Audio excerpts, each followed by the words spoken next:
Hey guys, welcome back. If you're watching my channel for the first time, like, share and subscribe. ఈ video వచ్చేసి already మీరు తమిళ్ చూసే ఉంటారు కదా, trip in Maharashtra అనమాట. ఇది వచ్చేసి డీప్ వన్. ఆల్రెడీ షార్ట్స్ అయితే పోస్ట్ చేశాను. ఎవరైనా చూడకపోతే ఇప్పుడు వెళ్ళి చూసేయండి. వీడియో వచ్చేసి బడ్జెట్ ఎంత అయింది, ఎలా వెళ్ళాము, ఎన్ని కిలోమీటర్స్ అవన్నీ నేను డీటెయిల్గా ఇస్తాను. వీడియో అయితే స్కిప్ చేయకుండా అయితే చూసేయండి.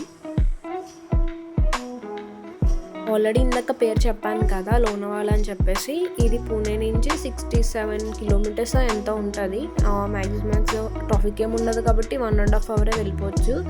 అండ్ మోస్ట్ ఆఫ్ ద నేను రికమెండ్ చేసేది ఏంటంటే బైక్ మీద వెళ్ళమని. ఎందుకంటే మీరు చూసారు కదా వ్యూస్ ఎంత బాగున్నాయో. ఇలాంటి వ్యూస్ చూడాలంటే ఖచ్చితంగా మనం ఫ్రెండ్స్తో ఎంజాయ్ చేయాలన్నా కూడా మనం బైక్సే వెళ్ళాలి.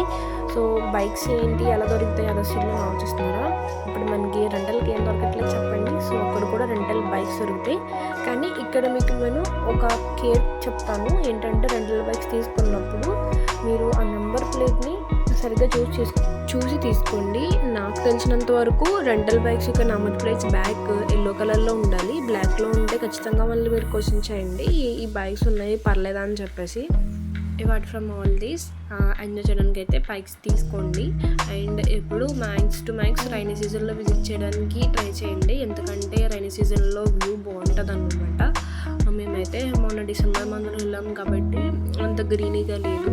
సో మీరైతే తప్పకుండా టైం దొరికితే కనుక రైనీ సీజన్లో అయితే విజిట్ చేయండి.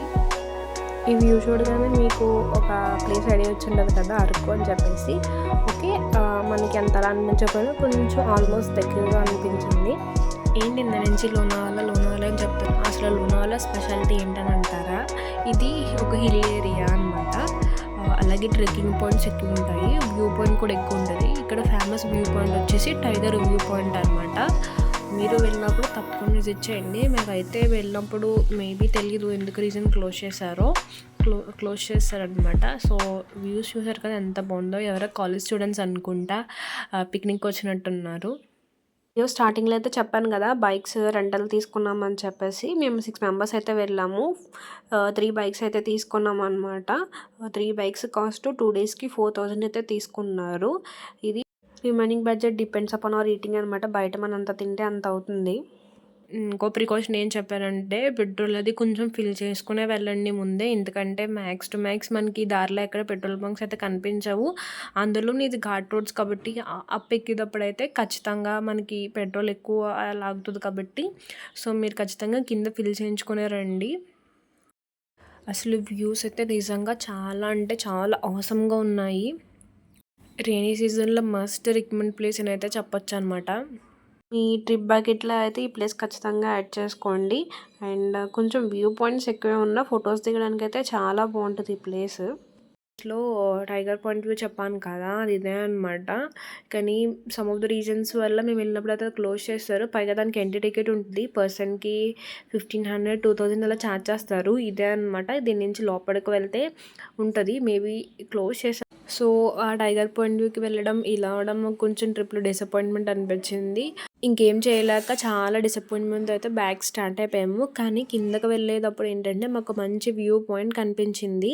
సో ఇప్పుడు మీకు కూడా చూపిస్తాను. ఇందాక నేను చెప్పాను కదా కార్లు షో చూసినట్టు ఉంటుందని. ఆల్మోస్ట్ నేను వీడియో చేసినంతసేపు చాలా మంచి కార్లు చాలా ఫాస్ట్గా అయితే వెళ్ళిపోయాయి అనమాట. ఇందాక చెప్పాను కదా మీకు వ్యూ పాయింట్. నిజంగా మా ట్రిప్లో డిసప్పాయింట్మెంట్కి ఏదైనా ఫన్ యాడ్ చేసిందంటే అది ఈ వ్యూ పాయింట్ అనమాట. ఈ వీడియోలో నాతో పాటు మీరు కూడా చూసేయండి. వ్యూ పాయింట్ ఎండ చేస్తుంటే అక్కడ మనం తినడానికి వేడివేడిగా పకోడీలు చాయ్ కూడా తీసుకొస్తారనమాట. మన దగ్గరికి తీసుకొస్తారు. మీరు అక్కడ కూర్చొని మేడం మేము తీసుకొస్తానని చెప్పి ఒక ఆవిడ అడుగుతుందనమాట, మీరు తెలుగు సైడ్ కదా, మీరు తెలుగులో రెస్పెక్ట్ఫుల్గా అందరినీ పిలవడానికి ఏమని పిలుస్తారని చెప్పేసి ఆవిడ నన్ను అడిగింది. అంటే రండి అంటే మీనింగ్ ఏంటని అడిగింది అనమాట. నేను చెప్పాను. అంటే చాలామంది తెలుగు పీపుల్ కూడా అక్కడ విజిట్ చేస్తారంట. సో ఎవరెవరు విజిట్ చేశారో వీడియో చూస్తే కనుక కింద కమెంట్ సెక్షన్లో అంతా షేర్ చేసుకోండి. వ్యూ పాయింట్ చూసారు కదా ఎంత బాగుందో. నిజంగా ఆ సన్సెట్ కానీ ఆ వ్యూస్ కానీ ఆ హిల్స్ కానీ చాలా అవసరం అనిపించింది. అండ్ ఇలా అదర్ స్టేట్స్లో ఉన్నప్పుడు మన తెలుగు వాళ్ళ గురించి కానీ మన తెలుగు వాళ్ళు కనపడినా కల్లా భలే ఆనందం అనిపిస్తుంది కదా. మీకు కూడా అలాగే అనిపిస్తుందా? సో, తిరిగి స్టార్ట్ అయ్యేటప్పటికైతే ఈవినింగ్ అయిపోయింది. ఈ ట్రిప్‌లో మార్నింగ్ మేము కొంచెం లేట్‌గానే స్టార్ట్ అయ్యాం కాబట్టి ఈవినింగ్ లేట్‌గా అయింది. మీరైతే కొంచెం గమ్మున వెళ్ళడానికైతే ట్రై చేయండి. ఎందుకంటే మార్నింగ్ టైమ్ వ్యూ ఇంకా బావుంటది. బీఎండబ్ల్యూ కారు చూసారా ఎంత బావుందో ఫస్ట్ టైమ్ అయితే నేను చూడ్డం అనమాట. అండ్ ఫ్యామిలీతో వచ్చినప్పుడు గానీ, ఫ్రెండ్స్‌తో వచ్చినప్పుడు కానీ స్టే చేయాలనుకుంటే ఇక్కడ రిసార్ట్స్ కూడా ఉంటాయన్నమాట. అదైతే స్టే చేయొచ్చు. So, by by Lonavala trip అయితే అయిపోయిందనమాట. మిస్ అయిపోయిన వ్యూస్ అయితే కొన్ని యాడ్ చేస్తున్నాను. ఈ వీడియో నచ్చితే like, share and subscribe. Bye bye.